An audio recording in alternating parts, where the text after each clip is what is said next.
pesquisa. Então, vai lá, mais para mesmo. Bom, gente, eu sou a Andresa, eu sou R2 da UTI. Vou apresentar hoje, espontaneamente, escolher esse tema, estado de mal. Vou começar a falar um pouquinho de história. A gente tem descrição do status desde a época de 700 a.C. Aqui tem até uma descrição numa tábua cuneiforme, que ele descrevia mais ou menos como uma possessão demoníaca, assim, mas esse é o primeiro relato que a gente tem sobre isso. E só no século XIX, 1824, que a gente começou a reconhecer o estado de mal propriamente dito. Já no século XX, a gente tem a descrição do status, que foi por esses dois autores. Eles colocavam o status como causa de retirada abrupta de sedativo, reconheciam que a mortalidade era alta, 33%, e fisiopatologia eles não conseguiam ainda descrever muito bem, mas eles sabiam que era um processo destrutivo do cérebro e eles achavam que tinha algum componente hereditário. Em 1909, surgiu a Liga Internacional contra a Epilepsia, que ela trouxe bastante avanço aí na investigação tanto da epilepsia em si quanto do estado de mal. Fundou o jornal Epilepsia e começou congressos médicos direcionados ao estudo disso. Só no meio do século XX, então, que foi desvinculado o estado de mal de epilepsia. Até então, era tudo junto. E a anóxia era tido como o principal mecanismo de estado. Em 1925, a gente tem o primeiro EEG humano realizado por esse autor, e essa era a máquina que a gente usava para conseguir fazer o exame. De tratamento, a gente tinha muita coisa sem nenhum tipo de evidência. O que era mais usado eram os bromedos, principalmente brometo de potássio, mas eles usavam escopolamina, tropina, enema, quarto escuro, punção lombar, e daí tem até relato de descrição de consumo de sangue humano, de crânio, pó de crânio e porção do fígado de um gladiador caído, morto. Então, assim, até então a gente não tinha muita evidência de tratamento. Mas já em 1912 a gente conseguiu já dar bastante avanço em termos de terapia. O fenobarbital foi criado pela Bayer em 1912, a fenitoína em 1938, e já em 1958 a gente tem um estudo usando fenitoína no status, mostrando que foi bastante eficiente para controle a longo prazo do status. O diazepam ele surge em 1963, e ele foi estudado pela primeira vez por esse autor, o Gaston, mostrando que era um dos melhores remédios que a gente tinha descoberto até então para o tratamento. Ele coloca, inclusive o EEG que ele fez de um dos pacientes, assim, é um relato de vários casos. Esse paciente tinha 16 anos, ele faz o EEG antes, ele dá 20 miligramas de Valium EV, e daí tem completa resolução depois de 5 minutos da infusão da medicação. Então, ele faz isso com cada caso, assim, eu achei bem interessante esse artigo.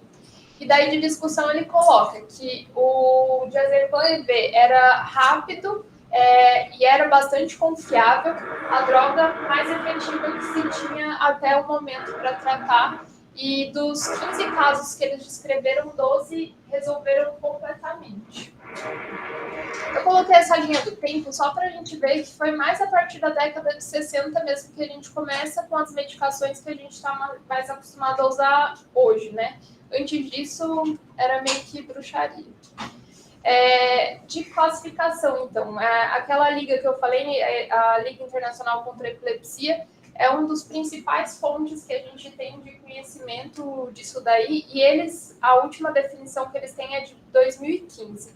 Daí eu queria só estabelecer alguns conceitos para a gente não confundir, né? Então, a epilepsia é um distúrbio do cérebro caracterizado por predisposição duradoura para gerar crise, e daí a gente tem a definição operacional, né? Então, são 2 crises não provocadas com intervalo maior de 24 horas.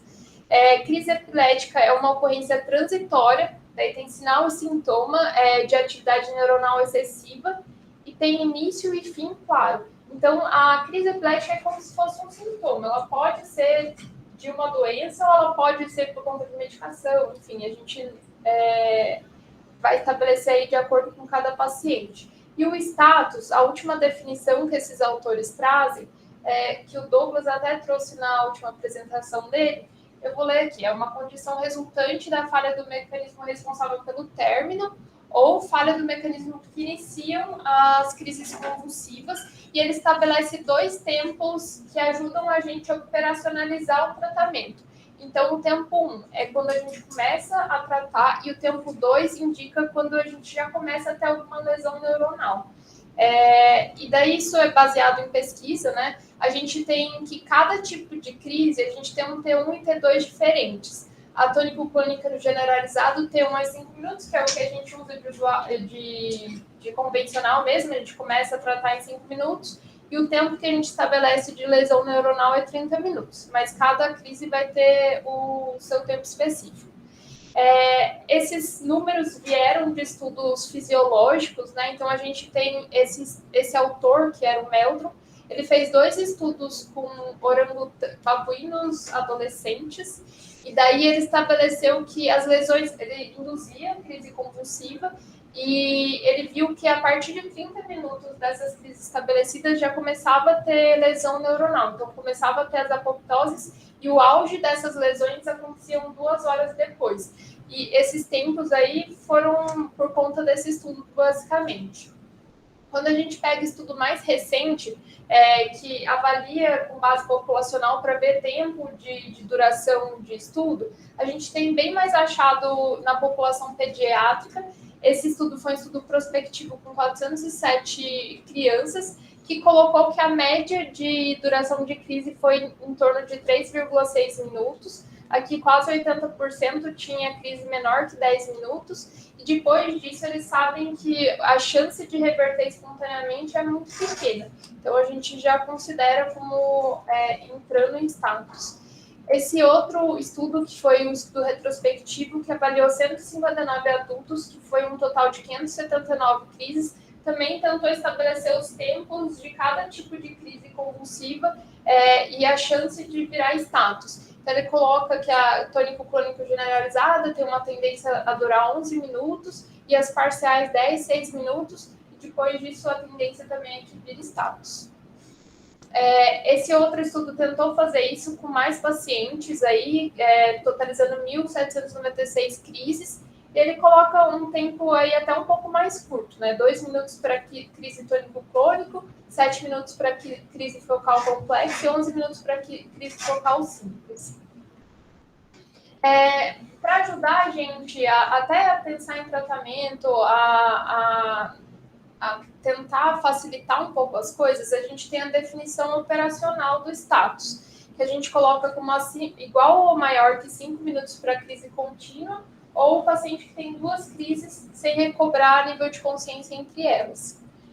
Falando um pouco de fisiopatologia, eu trouxe aqui a questão do neurônio, né, que é uma célula que é polarizada. A despolarização, que aumenta a estabilidade, é por entrada de sódio e cálcio, e a hiperpolarização, que diminui a estabilidade, é por saída de potássio, então aqui nessa fase.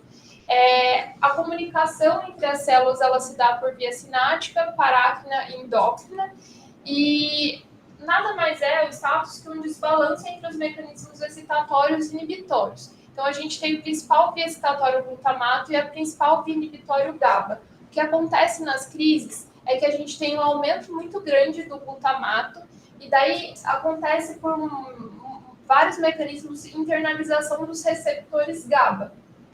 E daí a gente sabe que o glutamato, pelos estudos fisiológicos, está associado a um fluxo bastante grande de cálcio que vai levar à destruição celular em algum momento. E daí pelos mecanismos descritos aqui, né? Então, liberação de neurotrofina, neurohormônio, estresse oxidativo, disfunção mitocondrial, imunossupressão, neuromodulação, remodelamento dendrítico e reação inflamatória. E no fim, isso vira apoptose. Falando um pouco de epidemiologia, a gente tem a incidência do status numa curva em U. Então, é mais prevalente na população pediátrica e depois, a partir dos 59 anos, começa a subir de novo e aumenta a incidência.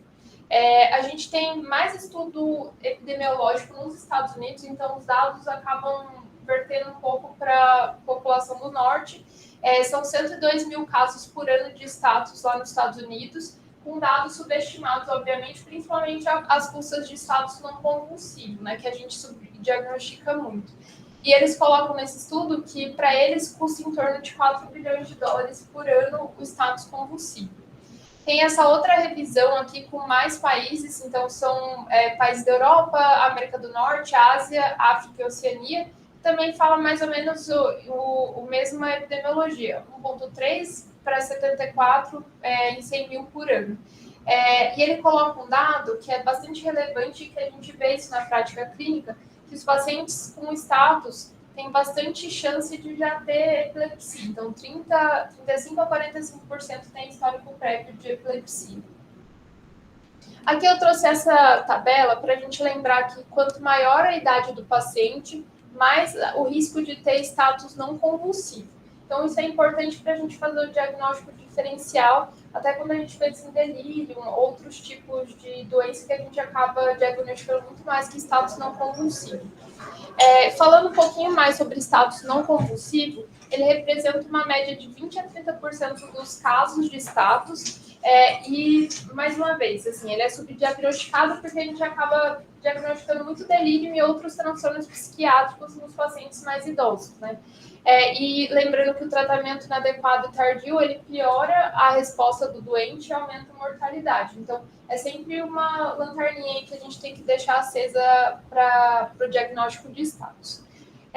Pensando em classificação, eu já abordei um pouco, mas só para deixar mais claro, a gente tem o status convulsivo e o status não convulsivo. O status convulsivo é o que a gente reconhece, a gente vê sintomas motores evidentes do paciente. Isso é difícil a gente deixar passar desapercebido.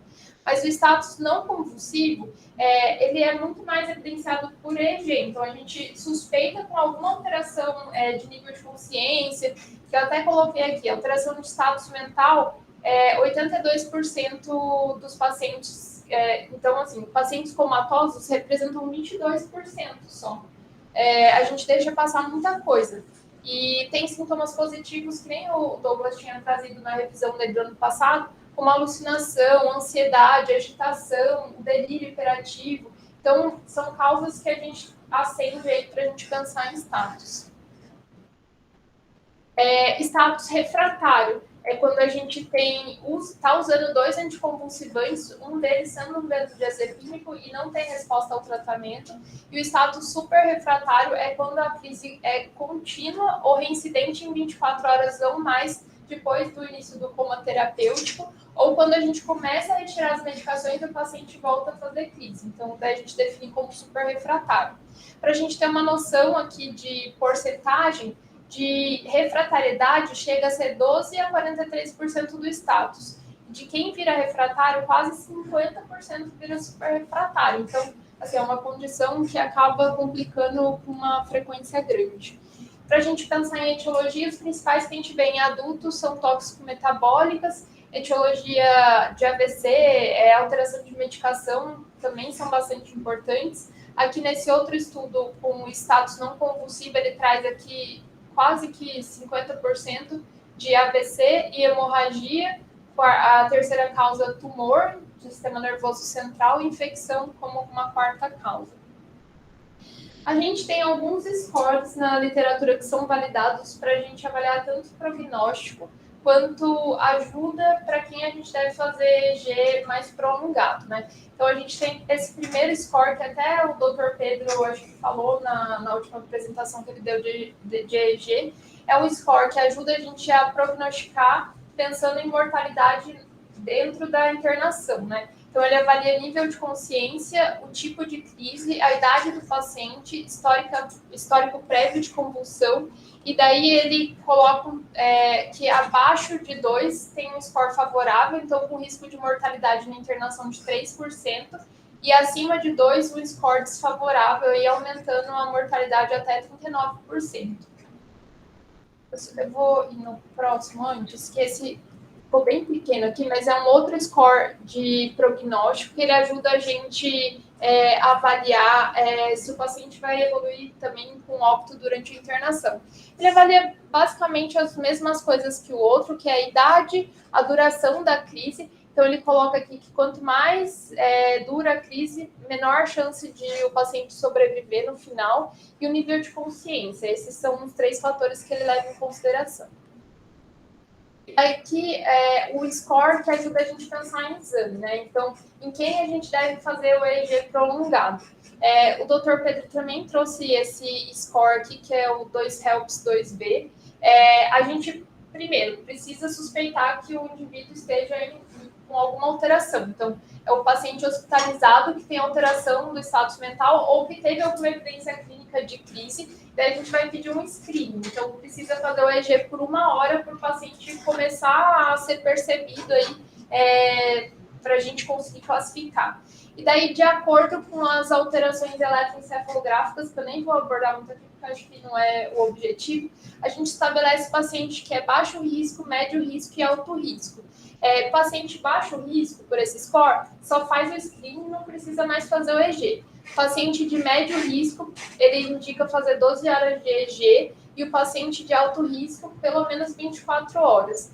E daí, falando um pouco mais de EEG, né, o EEG ajuda a gente a pensar em pacientes mais graves, né? Então, aqui esse estudo, ele mostrou que ele acompanhou os pacientes com status, e daí ele fazia o EEG contínuo, e via que os pacientes que perdiam as alterações eletroencefalográficas tinham menor mortalidade do que os que continuavam status e dos que continuavam com alguma alteração eletroencefalográfica que não correspondia a status.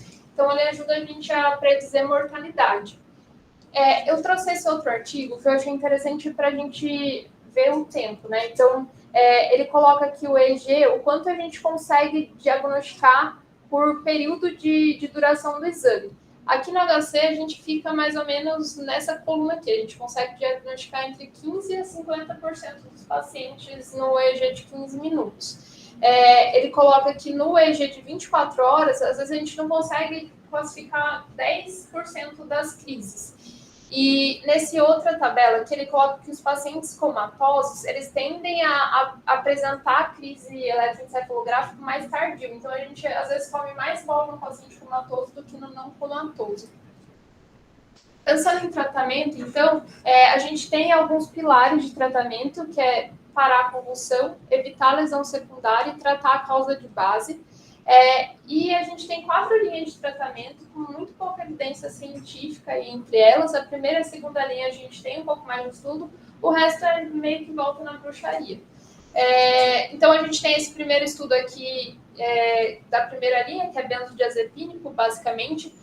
Esse foi um estudo de 1972, revisando aí o uso de diazepam em pacientes com estado de mal, que mostrou um controle duradouro das crises em 68% dos pacientes. E daí esse foi o primeiro estudo que realmente comprovou a eficácia e deu um largo uso da medicação aí para tratar status.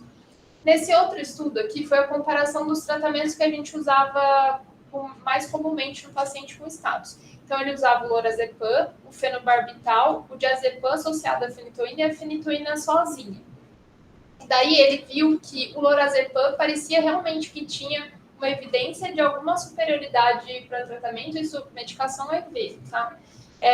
E a fenitoína sozinha só que mostrava que era inferior ao resto. Ele não usou o diazepam sozinho para tratar. Então, isso acaba ficando com viés aí. Esse outro estudo foi a comparação de diazepam e lorazepam na emergência no tratamento de adultos com status. O que ele mostrou é que realmente parece que tem algum benefício de controle de crise para as funções do lorazepam, mas em termos de mortalidade, desfecho neurológico, hipotensão, depressão respiratória, os dois foram bastante similares nessa revisão sistemática que foi feita. Então, ele ainda coloca o lorazepam por conta do controle de crise como uma evidência um pouco superior ao diazepam. E daí a gente tem esse outro estudo, que foi um estudo pediátrico, que comparou também as duas medicações, mas daí não encontrou diferença nenhuma em relação às duas medicações, então ele coloca como indiferente aí o uso de diazepam ou lorazepam. A gente aqui no Brasil tem o diazepam-EV, então a gente acaba tendo ele como droga de escolha. É uma medicação que tem alta solubilidade lipídica, então atravessa super rápido a barreira encefálica e começa um início de ação de 10 a 20 segundos. O efeito anticonvulsivante, justamente por a medicação se depositar em tecido lipídico, ele dura pouco tempo, então por volta de 20 minutos. Eficácia é alta, de 50% a 80%, mas normalmente a gente não usa como medicação isolada, porque a chance de recorrência em 2 horas é 50%. Então, a gente sempre usa associado a alguma outra medicação antiepilética. É uma medicação que é estável na forma líquida por longos períodos em temperatura ambiente, então é uma medicação boa para a gente usar aí, principalmente na sala de emergência. De segunda linha, a gente tem os anticonvulsivantes, então os mais comuns que a gente vê é a levetiracetam, a fenitoína e valproato. Nesse estudo, ele testou a fosfenitoína, que é um pouco diferente, é uma medicação um pouco superior, mas o que a gente tem a ver aqui é a fenitoína. O que ele mostra é que das 3 medicações não teve diferença entre elas para uso, então não teria escolha prioritária. Como a gente usa mais fenitoína aqui, EV, eu só quis trazer alguns lembretes. Então, a fenitoína ela precipita quando ela é infundida com qualquer benzodiazepínico ou quando ela é infundida com glicose, então ela precisa ser uma medicação à parte aí. E os pacientes que já são epiléticos ou usam alguma outra medicação para controle de crise, a gente sempre pensa em usar uma outra que não é a que ele está usando, né? Terceira e quarta linha, eu trouxe essa revisão que eu achei legal, assim, para a gente entender qual é a evidência que a gente tem das medicações. Então, a maior parte das evidências são por série de casos ou case report. A gente tem muito pouca evidência de estudo controlado e randomizado. Então, a partir daqui, fica meio que a gosto do freguês. A gente tem esse estudo aqui que comparou fenobarbital, propofol e midazolam, uma revisão sistemática de 28 estudos que contabilizou 193 pacientes. E, assim, uma coisa que ele coloca é que nos estudos teve uma taxa muito mais alta de uso de fenobarbital do que nas outras medicações. O que ele mostrou aqui, que o controle esse daqui, o primeiro é o midazolam, o segundo propofol, e esse aqui é o fenobarbital. Parece que o fenobarbital foi superior para o controle de crise, então, tanto de menos de 6 horas até mais de 48 horas, causou um pouco mais de hipotensão, mas em termos de mortalidade, os 3 foram muito parecidos. Então, também esse estudo só mostrou um pouco a sua superioridade para controle de crise, mas em termos de mortalidade, não. Eu quis trazer um pouco sobre a ketamina no uso do status refratário, porque é um tema que acho que foi bastante levantado na última revisão e que a gente ainda tem muito pouco conhecimento sobre. Realmente série de caso, opinião de especialista. Esse estudo ele fez uma revisão sistemática do que tinha na literatura. Obviamente, assim, não consegue dizer muita coisa sobre isso, mas parece que teve um benefício significativo aí no controle de crise com a ketamina. Esse outro estudo foi, agora mais recente, de 2020, foi o uso de ketamina também no estado superrefratário. Foi um estudo retrospectivo com 261 adultos, unicêntrico, e ele mostrou para a gente que parece que realmente teve um controle significativo de 69% dos pacientes que pararam de ter a crise com a ketamina. E daí são as outras coisas. As outras coisas que não faz, bem não faz, ninguém sabe muito que papel que elas agem aí no controle de crise. Eles colocam anestesia inalatória, lidocaína, verapamil, magnésio, dieta cetogênica, tratamento imunológico, cirurgia, eletroconvulsoterapia. E daí aqui eu até achei interessante, ele coloca música clássica. Daí ele coloca como vantagens que agradam a equipe da enfermagem. Talvez seja bom para a gente. Bom, revisão então de como que a gente deve tratar, qual que deve ser nossa meta, né? Então, a meta, a princípio, deve ser eliminar ou reduzir a atividade convulsiva eletroencefalográfica. As diretrizes atuais ainda indicam a questão de surto-supressão, mas não tem nenhum dado na literatura que comprove a superioridade de surto-supressão em vez de controle de crise. realmente parece que tem uma menor recorrência de crise quando a gente faz a surto-supressão, mas, assim, dados muito concretos a gente não tem. Como que a gente deve tirar a medicação, né? Então, ainda tem essa sugestão de 24 a 48 horas de atividade livre de convulsão, e daí você vai fazendo o desmame gradual dos anestésicos, acompanhando pela clínica e pelo EEG. Mas, assim, se tem que ser feito assim, se não tem que ser feito assim. Eu trouxe esse outro estudo que realmente falava sobre tempo e dose de anestésico, né? Ele mostrava que a dose mais elevada de anestésico, diferente do que a gente acredita, às vezes ela diminui o risco de complicação, até porque muitas vezes diminui a recorrência de crise. Então, às vezes, a gente pode encurtar o tempo de tratamento. Em relação ao tempo de tratamento, ele encontrou aí que um tempo maior aumentava a recorrência de crise, aumenta o tempo de internação, aumenta a ventilação mecânica, mas ele não conseguiu colocar efeito sobre a mortalidade. Daí que eu coloquei isso que eu achei interessante, acima de 35 horas de coma terapêutico, teve uma recorrência de 56% dos pacientes. Nos pacientes que usaram por um período médio de 17 horas, teve 27% de recorrência. Eu coloquei aqui também algumas investigações que a gente pode fazer nesses pacientes. Tem investigação obrigatória que, normalmente, para a gente na UTI já vai ter sido feita, né? Então, tomografia, exame laboratorial, eletro, o EEG, que a gente costuma fazer a gente mesmo. E daí as outras investigações dependem muito da sua suspeita clínica. Então, você acha que o paciente, enfim, tem lúpus, tem alguma encefalite autoimune, daí você vai investigar essa parte. Se é infeccioso, se não é infeccioso, vai coletar líquor, então isso vai depender de paciente para paciente. Em relação ao prognóstico, a gente sabe que os pacientes costumam ter bastante complicação aí durante a hospitalização, maior parte relacionada à infecção e alteração cardiovascular, então eles tendem a ficar mais impotentes até pelo próprio tratamento, e daí as complicações advêm aí disso e acabam aumentando a mortalidade. A doença de base é o que mais ajuda a gente a determinar a mortalidade. Então, se, por exemplo, o paciente teve uma parada e evoluiu com status. Um status por lesão hipóxico isquêmica, isso vai ter uma consequência muito pior, assim, a mortalidade muito maior. Ele coloca que 23 a 58% dos pacientes têm perda de funcionalidade depois de virar em status refratário, e menos de 50% dos pacientes recuperam a função basal, 20% de mortalidade e 30% de novos déficits funcionais. Esse estudo eu achei interessante, que ele coloca para a gente os pacientes e o tempo de duração do status. E daí ele traz essas referências de mortalidade, de morbidade e de retorno ao basal, né? Então, o paciente ficava de 0 a 12 horas em status, tinha uma tendência de 55% de conseguir voltar ao basal dele. E daí, acima de 48 horas, voltava 25%, 51% voltavam, mas com alguma sequela, e 23% ia a óbito durante a internação.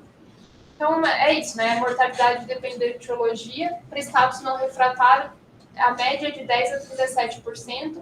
Se a lesão anóxica, mais de 70%. E status refratário, em torno de 50%. Aqui, esse outro estudo, ele trouxe os fatores associados com a mortalidade, né? Então, só para a gente ver, também ficou bastante pequeno, mas são as disfunções orgânicas que o paciente acumula ao longo da internação e relacionados à mortalidade. Então, essa primeira barrinha é a mortalidade, e a gente consegue ver que os pacientes que evoluem com disfunção renal, disfunção cardíaca, acidose metabólica, acabam evoluindo pior aí. Eu trouxe algumas mensagens finais. Estudando um pouco de status, eu fiquei até mais confusa do que me ajudou. Assim, é um desafio, realmente, a gente, principalmente em status não convulsivo, a gente ter o diagnóstico e saber o que fazer, porque muitas vezes o tratamento, às vezes, acaba sendo mais deletério que a própria doença. Então, a gente, enfim, ainda fica numa situação delicada aí. O manejo, então, a gente usa os 3 pilares, né, de tentar interromper as convulsões, principalmente evitar lesão secundária, e tratar as causas subjacentes. a gente tem que evitar ao máximo postergar o tratamento e fazer subdose, porque isso tem relação com piora do prognóstico e evolução para estados refratários. Eu trouxe um ponto também que eu, nas minhas pesquisas, achei bastante sobre o delírio enquanto a gente subdiagnostica o status não convulsivo. Que eu até peguei um artigo depois, mas eu não sei se assim, é muito importante a gente discutir isso, porque não tem muito dado, assim, vai ficar uma discussão meio etérea, né? Mas, e o anestésico como terapêutico, ele não é para todos os pacientes, é para os casos mais graves e por tempo limitado. A gente tem que fazer EG contínuo, não tem que fazer EG contínuo, a gente vai super diagnosticar, a gente subdiagnostica o que é melhor, o que não é, a gente não sabe. E o prognóstico depende da causa de base.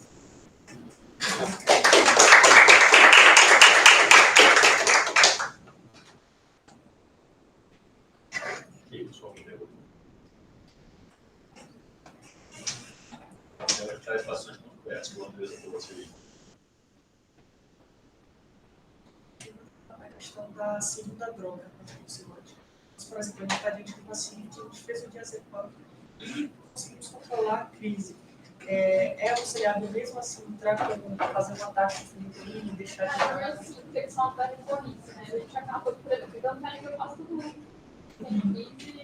E dura mais 5 minutos a gente faz a medicação. O que ele fala que eu achei interessante também, às vezes, antes de ir para a terceira linha de tratamento, é associar uma outra droga antiepilética. Por exemplo, a gente está usando o Idantal, daí a gente associa um levetiracetam. Aqui a gente tem menos opção de droga parenteral, né? Mas se a gente acaba usando até interal. Daí a gente vai fazendo controle de conversão. Mas normalmente sim, o que eu entendi assim que você associa. Perfeito. Eu não estou dúvida no manejo místico do estado de mal sem uma EG contínua, assim, sabe? Quando é que você começa a tirar, será que no elétrico não tem, você começa a tirar, sabe? E é o que a gente vive aqui, assim, né? Acho que a gente, você cedra o caramba, aí sai. Aí você vai começar a tirar baseado no que, assim, sabe? Tem um pouco de dificuldade disso, assim. Tá tirando todos os base do peito. Então. Porque a ideia é você não ter crise na carreira. Mas só você detectar, Se tiver o EG. ser otimista, 45%. Então, o cara pode estar tendo crise, não detectou nada, tal, o dia está funcionando, e o cara nos outros 23 horas do dia está lá funcionando. Então, na hora que a gente fez, não estava. Dá para tatear também a medicação que a gente está fazendo, para extrato, eu acho. Eu me trouxe muito mais angústia. Eu achei que eu ia ficar super esclarecida no final das estudos e no fim das contas eu tenho muitas dúvidas. É isso. E a minha maior dúvida, assim, é até uma coisa que eu queria compartilhar. Eu li um artigo de delírio e status não convulsivo. A gente faz muito diagnóstico de delírio e a gente sabe que idoso tem mais tendência a evoluir com status não convulsivo. Daí ele punha até uma porcentagem que às vezes chegava a 12% dos pacientes em delírio com status 30% com alteração de EEG que, enfim, podia indicar que o paciente tivesse alguma alteração nesse sentido. Então, quanto que vale a gente... Porque, assim, se a gente investigar todo mundo com EEG que tem delírio, onde que a gente vai?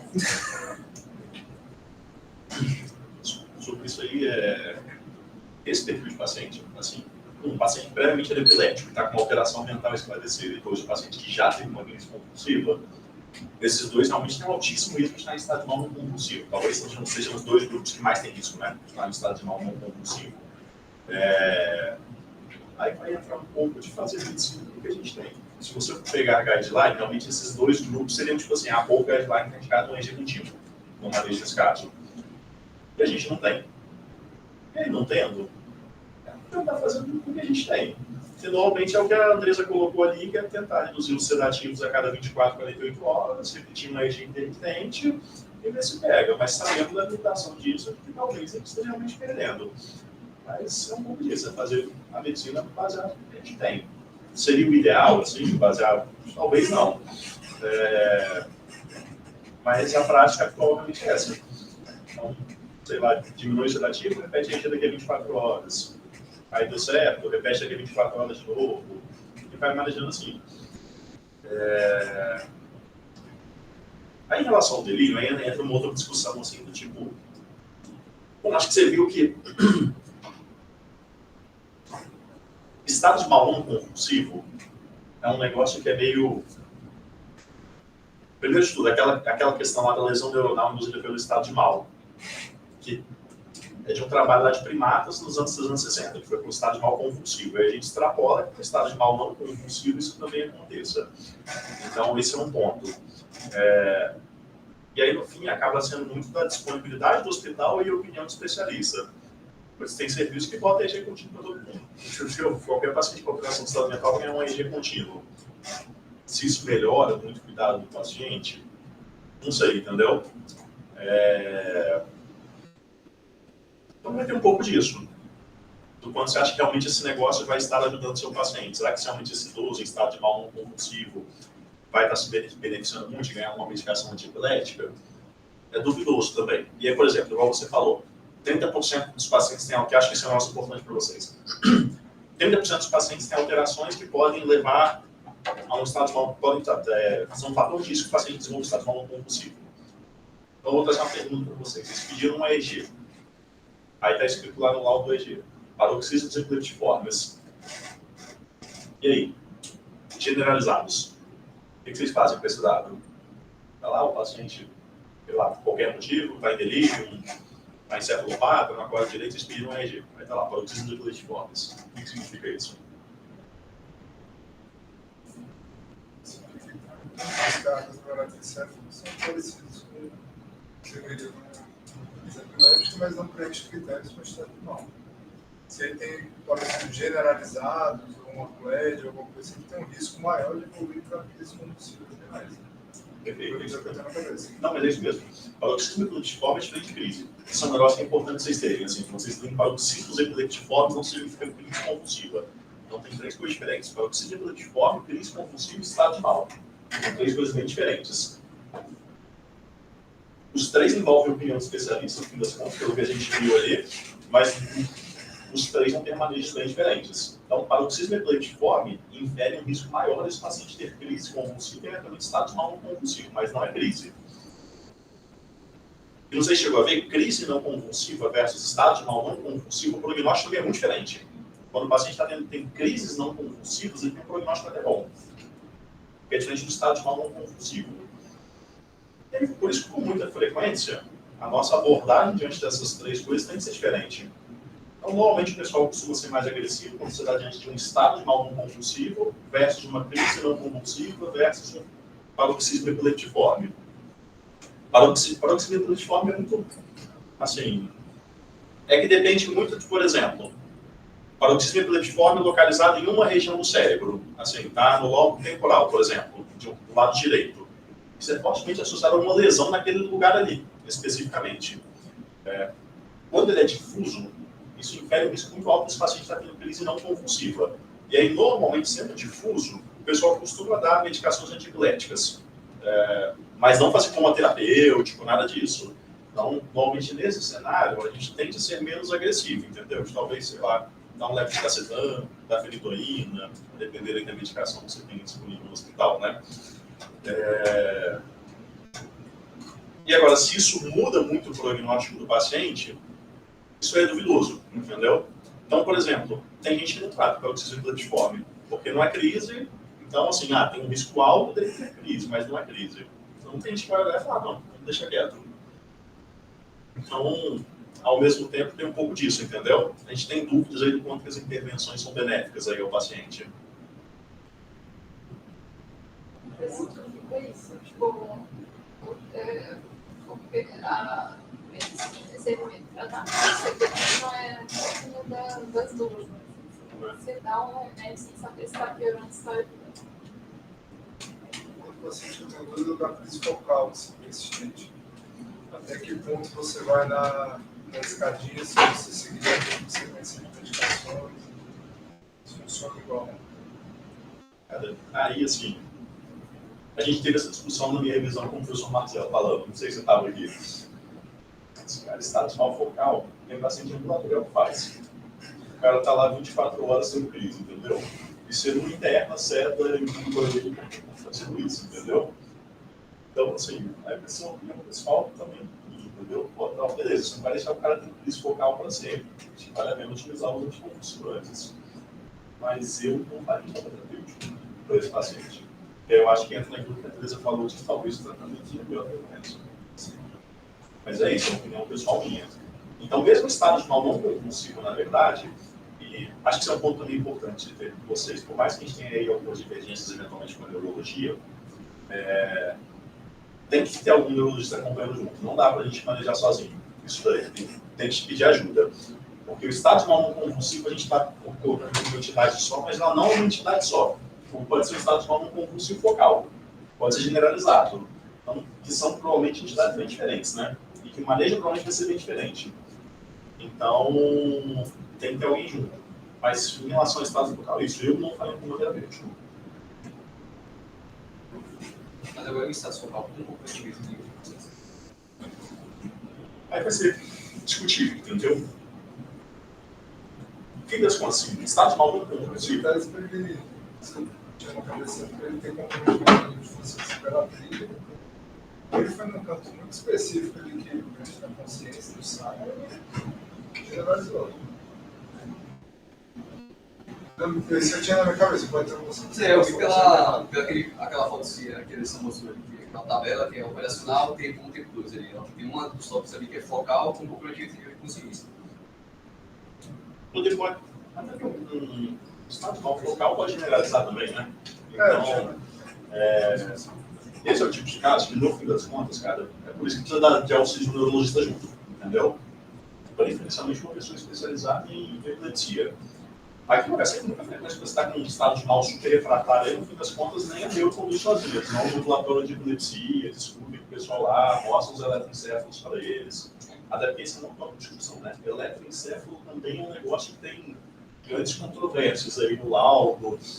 Uma pessoa lauda de um jeito, aí outra hora e fala que acha que não é aquilo, entendeu?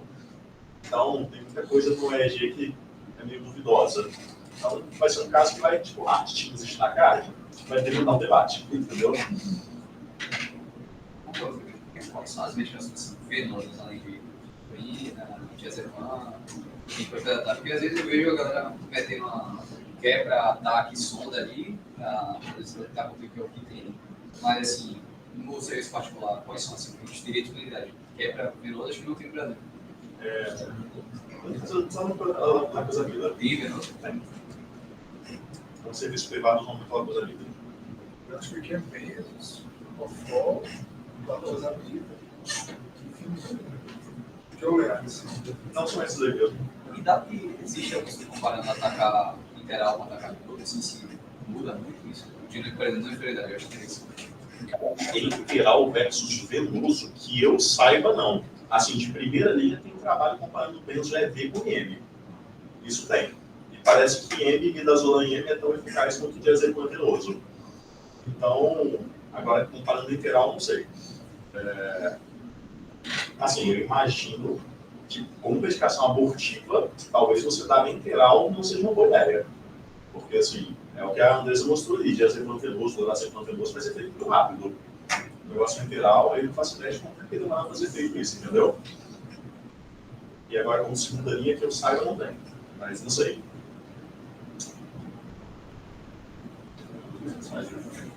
Entre diazepam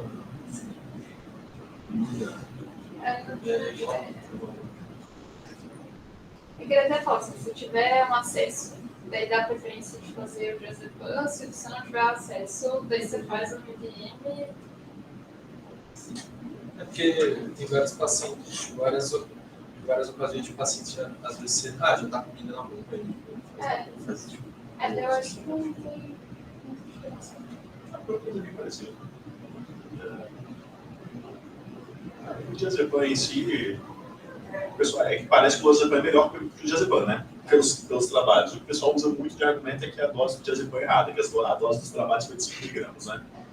Então, o pessoal gosta certa é 10 miligramas e tal. Então, talvez 10 miligramas seja melhor, mas aí X também. E a vitamina para superinflamável, qual que é a dose? Olha, cara.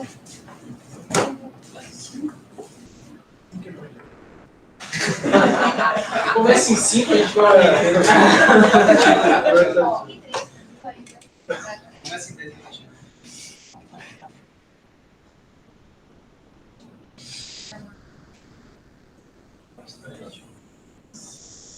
Equilíbrio aquilo. 10 miligramas de hora.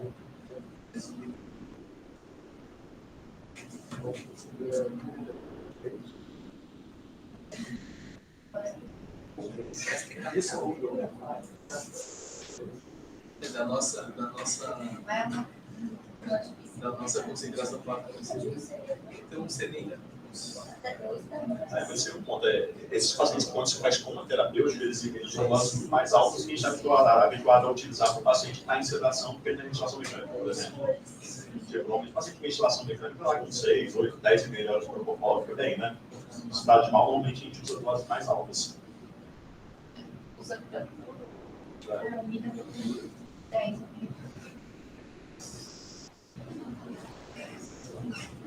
Das doses da Covid.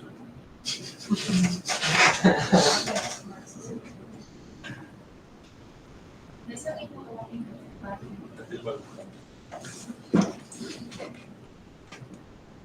Acho que é aqui. Então, Acho que não. aqui. Ele deu bastante destaque esse ao escolher entre reações assim, alguns fosse algo que ele usasse para fazer qualquer coisa relacionada a esse programa. E aí o tempo é 1 hora para fazer esse experimento. E a complicação de fazer nossos 15 minutos seria fazer isso. Não entendi. E a complicação de usar esse mesmo score para fazer, por exemplo, nossos 15 minutos, teria alguma validade de É difícil falar, né? mas, por digo, Validar seria suficiente para a gente poder levar isso para falar para o padrão ser de 1 hora? Não vai ser 15 minutos. Espero que A gente não tem sentido, né? é separado. Você vai. Não vai dizer nada. Então, no fim das contas, acho que a gente vai ser muita coisa. Agora, se com meia hora é igual a 1 hora, você teria que fazer uma outra validação, né?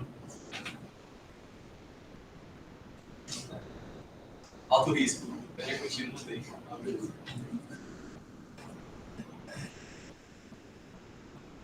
A maior dificuldade da EG contínua não é nem o aparelho em si, é até alguém para laudar. Então, isso é o que seria mais caro, entendeu? Teria que ter alguém 24 horas olhando aquilo ali tomando café, seria isso. Não, o que eu já vi fazer fora, corre, fica correndo, o técnico olhando, e a cada 6 horas alguém corre as imagens de 6 horas, a cada 3 horas alguém corre as imagens de 3 horas, à distância. Sabe, aí, tipo, Essa é acesso. uma dúvida que eu tinha. Será a gente que tinha que chegar, olhar assim? Vai o Leandro e olhar, ó, tá óbvio. Eu só tinha aqui o papapau. Não, geralmente, quando eu peguei pacientinha na minha eu desligava a cada 6 horas para passar das últimas 6 horas do laudo. É uma subnumerologia, inclusive.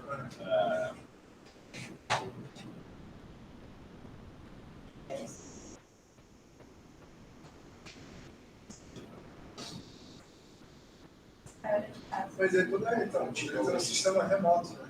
Mas mesmo assim, Igual a galera da rádio faz. Mas eles olham a distância. Então eles acessam a imagem, aí olha, tanto que se não tiver uma rede de internet, tipo, o cara não consegue ver a imagem. Eles vão parar o eletrocefalo porque fala, não estou conseguindo analisar 24 horas, não pode. Você já viu um EG contínuo? E normalmente é uma câmerazinha também filmando o paciente. Fica lá aparelhinho uma câmerazinha filmando o paciente, porque quando ele consegue pegar uma crise no EG, ele consegue voltar na câmerazinha para ver se tem uma correlação clínica, entendeu? Aqui os pacientes que estão no fundo do MPD, Eu não estou sabendo desse estudo, não. Isso é legal. Teria que ser custo efetivo, mas não é um absurdo pensar. Não, mas o destino até tem uma relação muito importante clínico, eletrocefalográfico, de crise convulsivas. Teria necessidade de fazer de Se o paciente tem crise no EEG, não, por exemplo, a crise motora é muito relacionada com a crise eletrocefalográfica. Teria necessidade de ficar, por exemplo, monitorando com o EEG ou só posso guiar pela crise? Mas o que ele pode parar de ter crise motor e continuar a crise eletrocefalográfica. eu acho que depende de quem que é o paciente que você está falando. Tipo, o paciente tem uma crise generalizada, que você viu, e daqui a 10 minutos ele voltou ao basal, ou o paciente tem uma crise generalizada e está aí no pós-ictal a 1 hora. Porque esse pós-ictal talvez não seja um pós-ictal, pode ser um estado mal muito possível, né? Então acho que depende um pouco de quem que é o paciente que você está falando.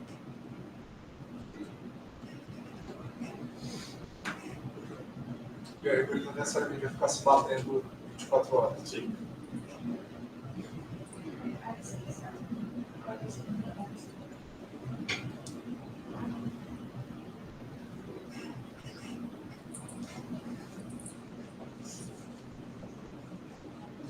Então, mais alguma pergunta para fazer?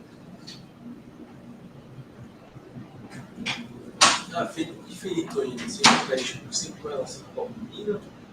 Ah, tem esse momento. Essa é uma dúvida real. Corrige. Não, eu não vi nada sobre isso, assim, tipo, mas não deu muito geral. Mas eu até não disse. Eu confesso que eu não vi tudo isso, mas agora É a que gente eu já vi corrige. gente. É que eu já vi gente que corrige, eu já vi gente Que não corrige, né? dá neuro. Se eu Aí não vai sei, na fé, assim, dá. não sei, atualmente eu corrijo, mas também não sei de onde veio isso. Rápido, viral.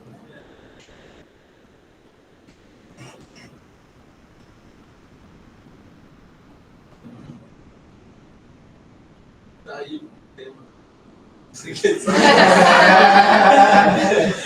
Então você responde, faz um journal, um patch. Um patch aí sobre. Eu devia ter deixado o Rodrigo. Vai ser a próxima revisão. Quais? Boa Só ano que ideia. vem. Só ano que vem. Que pergunta valorosa. Que nem o Chico fez, né? Vou fazer uma feitoína para intensos.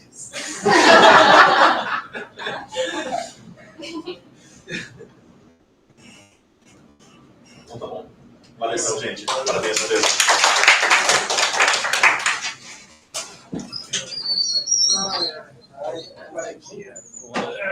É que Não, já